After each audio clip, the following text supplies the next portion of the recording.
Really? Damn cat. Hello everyone, and welcome to Mrs. Y is Fly. I am Ashley, and today I wanted to take time to talk about one of the things that is going around with the teacher vlogs right now on YouTube. One of the teacher tags, the hashtag iteachtoo, which was started by, I believe, Too Cool for Middle School. Blah, I can't talk. Wanted to go through the prescribed list of questions, so hopefully you guys get to know me a little bit better, and I can sort of cement myself as part of the teacher vlog community. So, as I said, Too Cool for Middle School is an amazing teacher vlog that I follow on YouTube. I also follow you on Instagram. Good job, lady. And she started this teacher tag, I think anyway, for us as teacher vloggers and teachers in general, just to get to know each other a little better as people, and kind of why we started teaching and our philosophies and things like that. So I've watched a bunch of these. If you've made one, I've probably watched it, and I'm hoping you're watching mine because you watched others as well. So without further ado, we are going to get into the questions. I have some notes here, so I'm going to cheat a little bit, and I'll list the questions below so you can do this too if you would like. So there are 11 questions, and I'm just going to get right into it. So this is, again, hashtag iteachtoo, and the first question is, what do you teach and where? I teach high school English, grade 9 and grade 12 specifically, and a couple elective classes that have a bunch of mixed grades in them, and I teach in northern New Hampshire. Pretty simple. Number 2, how long have you been teaching? This will be my 4th year. I guess it would really be 3.5, if you will. I did a semester of my student teaching in a 7th grade language arts classroom in Kalamazoo, Michigan, after graduating from Western Michigan University with my education degree. And then I did a half-year, second semester of a long-term sub spot, so I count that as like half a year, even though it wasn't really like contracted experience. Whatever. I was in the classroom every freaking day. I did all the planning, I did all the work. To me, that was teaching.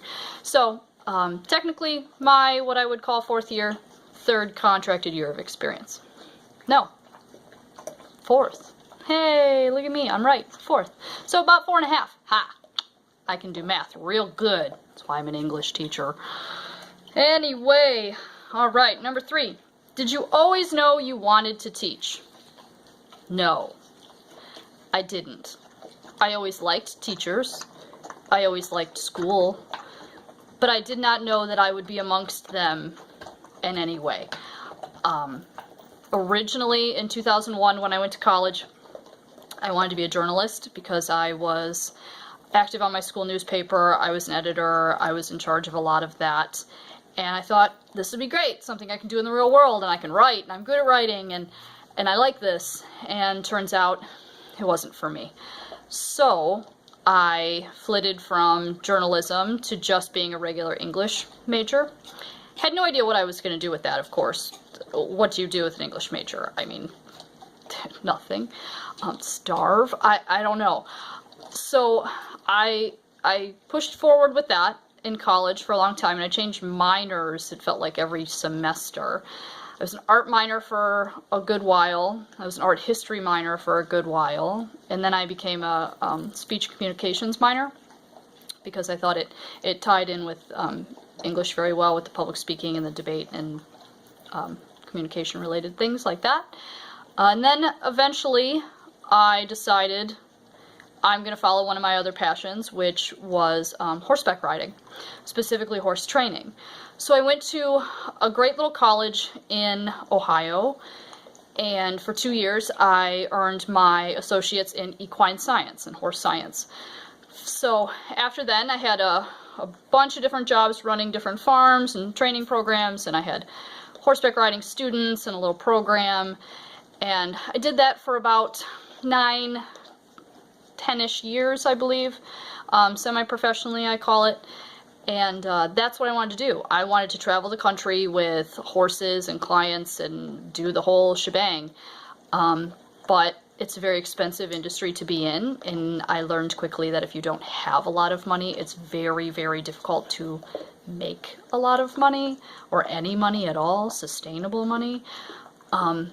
So I sort of just fell into this idea of, why don't I be a teacher? I've always liked teachers. School is cool, right? And that's what I did. So I went back, and it took me about 1.5 years to get my education certificate, because I already had a bachelor's going back into it.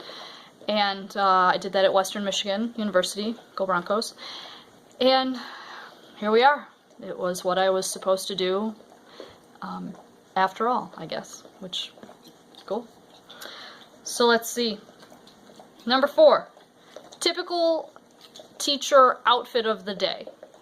It's hashtag OOTD. I generally wear some sort of skinny, khaki, black, gray, colorful pant, some sort of graphic t-shirt or tank top of some nature, and a cardigan. Generally my go-to. I have a couple dresses I throw in there, here and there. A lot of cardigans. Hello, my name is Ashley, and I have a cardigan problem. I own about 20, I think. Don't stone me. I really do have a problem. I think I have 3 yellow cardigans. Yeah. The struggle. It's real. If you're with me, you know it's real.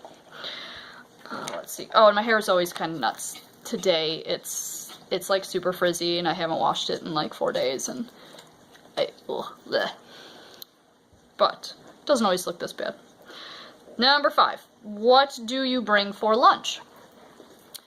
Usually leftovers from the night before. I'm no stranger to leftovers, or just a sandwich, or literally whatever I can throw in the bag that's in the refrigerator that might pair well together. Sometimes it doesn't always, but it's food. Let's see, number 6, favorite teaching book. Interesting question. I've heard really good things about a lot of books that are on my Amazon wish list right now, so I don't have them quite yet. One of them being Read Aside. And the one I did just finish that I really like, and I'm going to borrow a lot of ideas from, is called Whole Novels for the Whole Class. And let me actually, ooh, I have it, hold on.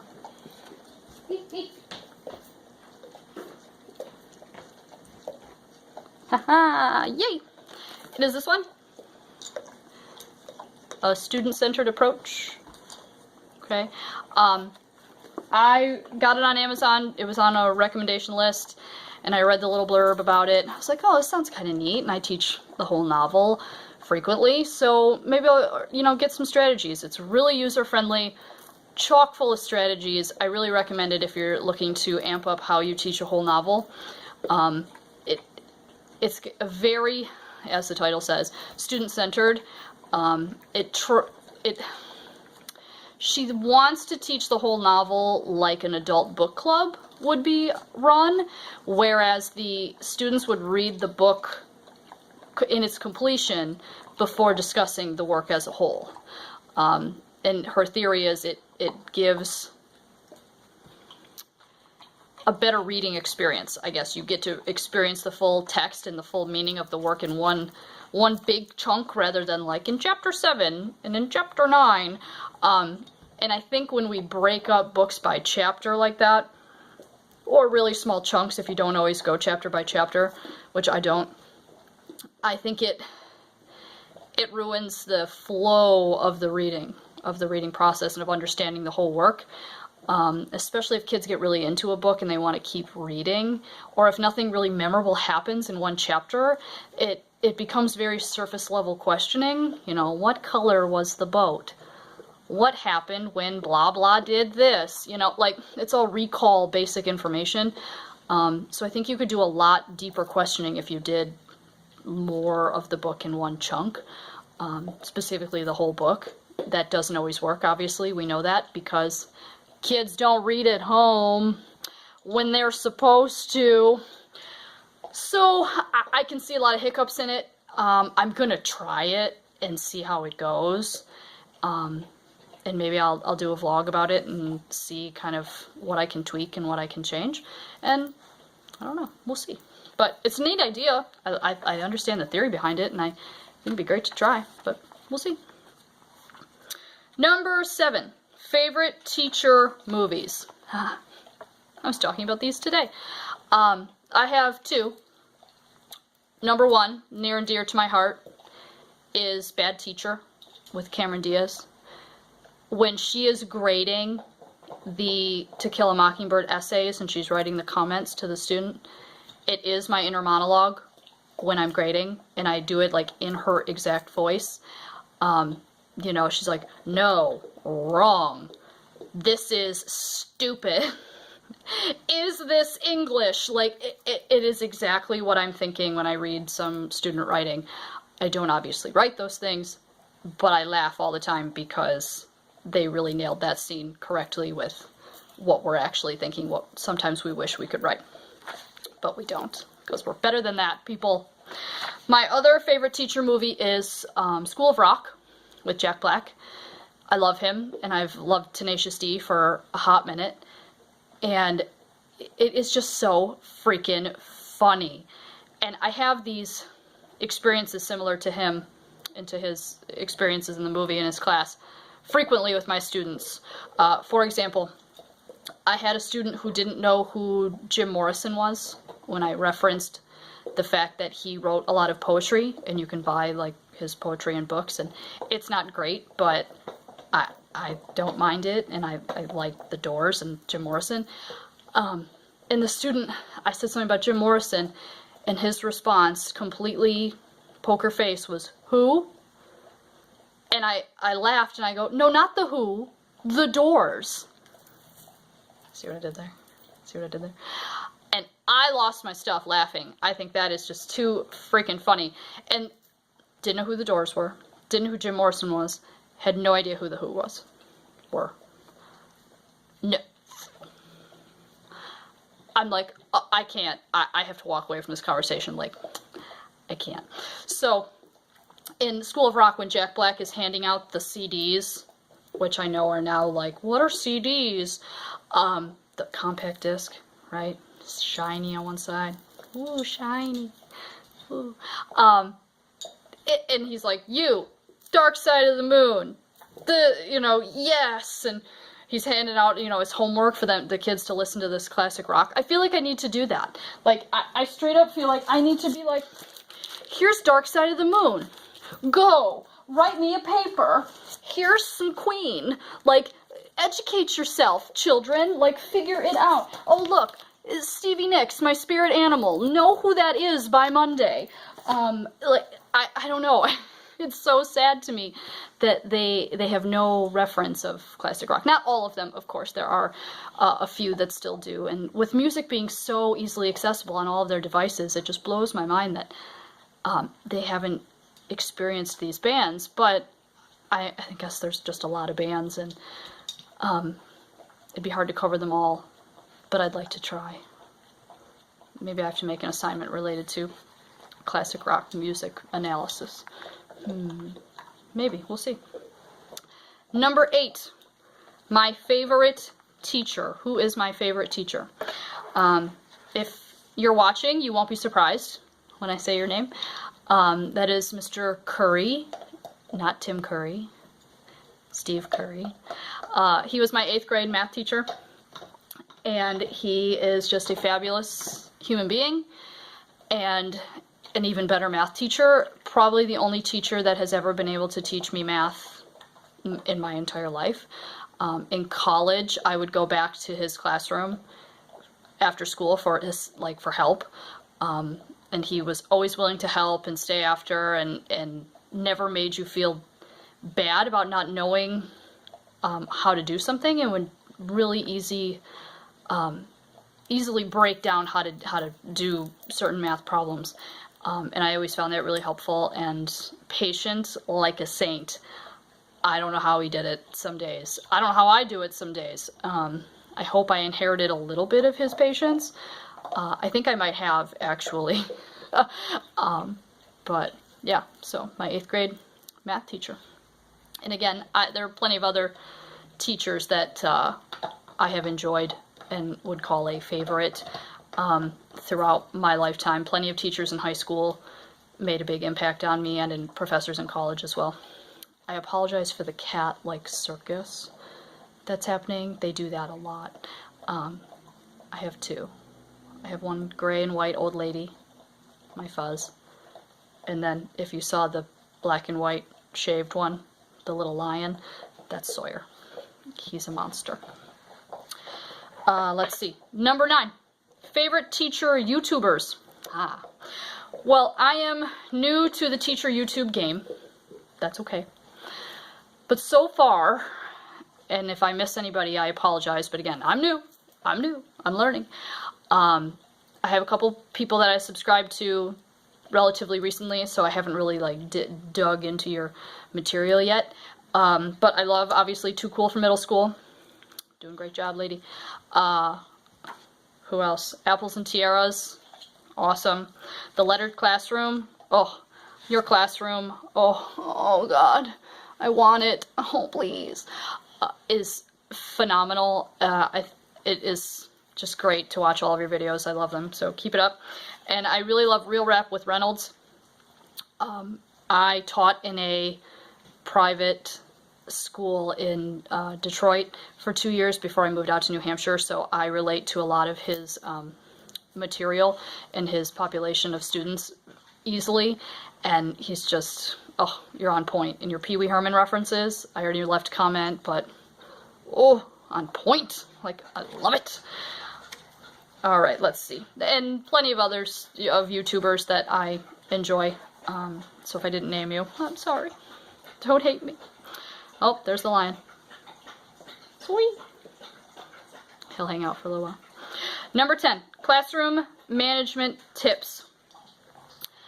I have a couple tips. Let's see. I have 3. Number 1, treat students like they are people, because they are people, right? It's that whole give respect to get respect sort of situation. Obviously, it doesn't fly all the time, but in general, that's sort of how I approach my students, is that they're people. And I hope you can hear me over the dog drinking. Oh my God. I tried to give them something to do so they would leave me alone, but I forgot that peanut butter makes them thirsty. That's okay. So again, classroom management tip, treat them like people, because they are. Novel idea, right?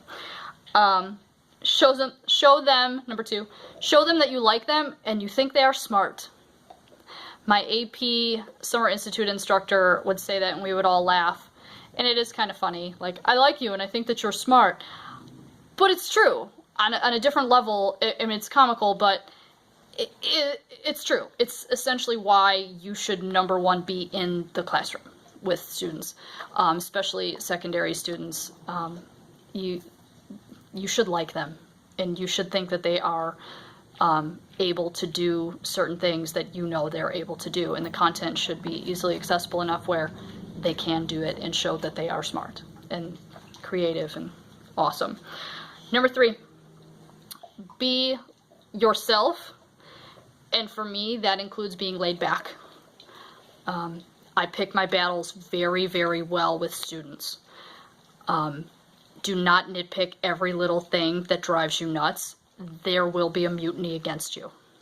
Don't do that. It's just like in any relationship. Pick what really, really bothers you and drive it home. Everything else, let it go, right? Like Frozen, let it go. You gotta let that stuff go. And pick your battles and hold them to the expectations. That's it. If I say this is it, that's it. It's really not, well, I said 3, but 2.5's okay. No, 3. Like, 2.5 is not 3, or whatever the situation might be. And I'm not talking page numbers, because that gets into a whole nother debate. But it's just really easy. Treat them like people. Show them that you like them and you think they're smart. And pick your battles. And be laid back. Real Rap with Reynolds had a great answer to this. He said, be who you are. And I think that's cool. I think you should be able to be who you are. I saw 2 of my seniors today at TJ Maxx.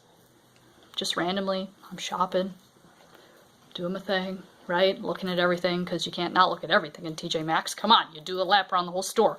You don't need pajamas, but you're looking at them. Or that's me anyway. And I saw 2 of my seniors that just graduated, and it was like I'd never, you know, stopped being their teacher. Everything was great, and we were just chatting about, you know, how their summer's going and work and what they're going to do next year, and you know, it was great. And I remembered that I was the same person when I was their teacher that I am now, right? And I'm the same person in the classroom that I am when I leave. It's not like a dog and pony show where it's like, I'm putting this hat on, and I'm a teacher now. Last question. Number 11. One reason I decided to be a teacher. Only one. Oh, God. Summer's off. No. Winter break. Christmas break. Easiest job ever. You just sit there. No.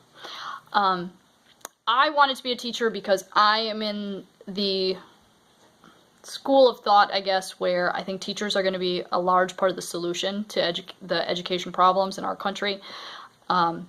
And even if we're not like on the picket line doing so, in the classroom you metaphorically are doing the same thing to a smaller group of students, hopefully. I want to make school a better place even just for my kids, if you look at it in a small solution. My 60-some kids that I see every day, their lives will be a little better, a little lighter, a little funnier. They'll have a better high school experience because I was a part of their schedule. I think that's cool.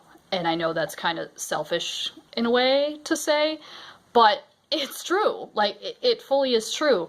I had a couple seniors at their graduation parties this year that just graduated, that one of the girls told me that I changed how she felt about teachers. I changed how she felt about teachers. That's interesting. And obviously a large compliment coming from an 18-year-old senior. But I guess they struggle with seeing us as people that want to be there, which I think is crazy, because why would you be a teacher if you didn't want to be there? Like, there are so many other jobs you could do. Like, what? And I thought that was great, and I think I'll remember that for a long time. So if you're watching, you know who you are. I appreciate you. I like you, and I think you're smart. So I think teaching is great. Teaching is definitely what I was meant to do. And if you ask my husband, the only thing I do aggressively in life is teach.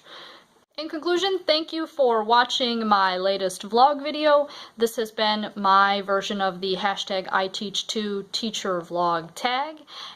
Please make sure before you leave, like and subscribe to see more Mrs. Y is Fly. And I will see you guys around. Peace out. Word to your mother. Bye.